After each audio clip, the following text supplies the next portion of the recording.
ஒரு ஊரில் ரமேஷ் சுஜா அப்படிங்கிற தம்பதிகள் வாழ்ந்துக்கிட்டு வந்தாங்களாம்.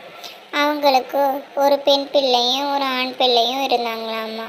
அவங்களுக்கு பெண் பிள்ளையை விட ஆண் பிள்ளையை தான் பிடிக்குமா.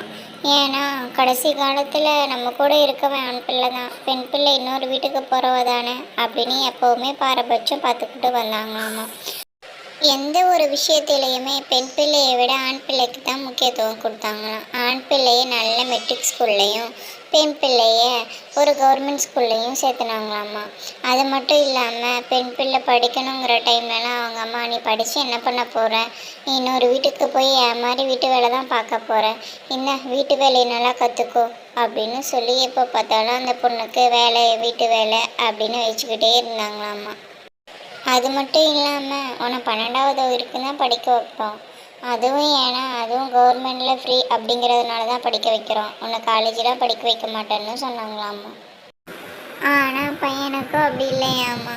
பையனுக்குன்னு தனியாக ஒரு ரூம் கொடுத்து அவனுக்கு தேவையான வசதியெல்லாம் செஞ்சு கொடுத்து அவங்க அம்மாவே அவன்கிட்ட வந்து என்ன வேணும் அப்படிங்கிறத கேட்டு அவனுக்கு தேவையானதெல்லாம் அவன் ரூமுக்கு அவங்க அம்மா கொண்டு வந்து கொடுத்தாங்களாம்மா.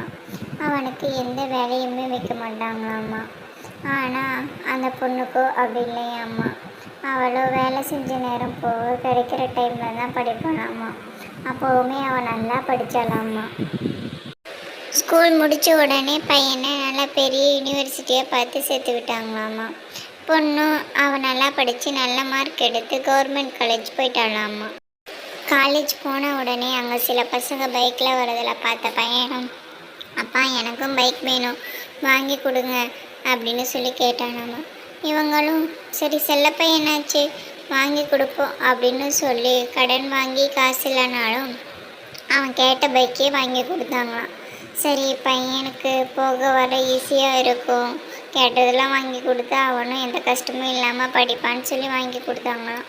ஆனால் அவனும் அந்த பைக்கை வச்சு அங்கே ஒரு பொண்ணுக்கிட்ட சீன் போட்டு அந்த பொண்ணை லவ் பண்ண ஆரம்பித்தானாம்மா. அந்த பொண்ணுமே இவனை லவ் பண்ண ஆரம்பிச்சிச்சாம்மா. இதெல்லாம் இவங்க வீட்டுக்கு தெரியாதாம்மா. அவங்களும் பையன் காலேஜ் போகிறான், நல்லா படித்து நல்ல வேலைக்கு போவான் அப்படின்னு பார்த்துட்டு இருந்தாங்களாம். பொண்ணும் நல்ல பர்சன்டேஜ் மார்க்கோட காலேஜ் முடிச்சிட்டாலாம். 2 வருஷம் ஹையர் ஸ்டடீஸ் பண்ணுறேன்னு வீட்டில் கேட்டாலாம். அதுக்கு அவங்க அப்பா அம்மாவும் இல்லை, உன்னை கல்யாணம் பண்ணி வைக்க போகிறோம், நீ கல்யாணம் பண்ணி வச்சதுக்கப்புறம் உன் ஹஸ்பண்ட்டை கேட்டு படிக்க வச்சா நீ அங்கே படிச்சுக்கோ அப்படின்னு சொல்லி அவளை கல்யாணம் பண்ணி வச்சிட்டாங்களாம். அவளும் அவங்க ஹஸ்பண்ட்கிட்ட சொல்லி அவங்க ஹஸ்பண்டும் சப்போர்ட் பண்ணாராம்மா. அவளும் ஹையர் ஸ்டடீஸ் முடிச்சுட்டு நல்ல வேலைக்கு போயிட்டாளாம்மா. ஆனால் பையனும் அவ்வளவு நல்ல மார்க் எடுக்கலையாம்மா. உடனே அந்த பொண்ணு வீட்டில் வந்து என்னை பொண்ணு கேளுன்னு சொன்னிச்சான். இவனும் பொண்ணு கேட்டதுக்கு, உனக்கும் நல்ல வேலை இல்லை, என் பொண்ணு சொகுசாக வாழ்ந்தவன் உங்கள் வீட்டில் வந்து வாழ மாட்டான், நீ வேணா என்னோட பிஸ்னஸை பார்த்துக்கிட்டு எங்கள் வீட்டோட மாப்பிள்ளையாகவே இருந்துக்கோ அப்படின்னு சொல்லிட்டாங்களாம். சரின்னு சொல்லிட்டு ரமேஷும் சுஜாவும் ஒத்துக்கிட்டு பையனையும் வீட்டோட மாப்பிள்ளையாக போக அனுமதிச்சிட்டாங்களாம்மா. கொஞ்ச நாளுக்கு அப்புறம் அவன் வந்து பார்க்கவும் இல்லையா, அதை நினச்சி ரொம்ப வருந்திக்கிட்டும் இருந்தாங்களாம்.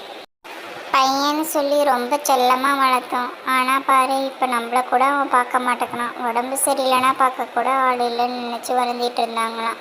இந்த விஷயம் கேள்விப்பட்டு வந்த பொண்ணும், நீங்கள் ஏன் தனியாக இருக்கீங்க, நீங்கள் ஏன் கூட வாங்க அப்படின்னு சொல்லி பொண்ணு அவங்கள அவ கூடவே அழைச்சிட்டு போயிட்டாளாம்மா. அவங்க வீட்லேயும் ஒரு ரூம் கொடுத்து அவங்கள ரொம்ப பத்திரமா பார்த்துக்கிட்டாளாம்மா. அப்போ தான் ரமேஷ்க்கும் சுஜாவுக்கும் பெண் பிள்ளையோட அருமையும் புரிஞ்சிச்சான். சின்ன வயசுலேருந்தே தன் பொண்ணுக்கு பாரபட்சம் காட்டி வளர்த்ததை நினச்சி 2 பேரும் ரொம்ப வருந்தினாங்களாம். இந்த கதையிலேருந்து நம்ம என்ன கற்றுக்கிட்டோம், ஆணாக இருந்தாலும் பெண்ணாக இருந்தாலும் சமந்தான், இதில் 2 பேர்த்துக்கும் இவங்க தான் உயர்ந்தவங்க இவங்க தான் தாழ்ந்தவங்கன்னு பாரபட்சம் காட்டி வளர்த்தக்கூடாது அப்படிங்கிறத நம்ம கற்றுக்கிட்டோம்.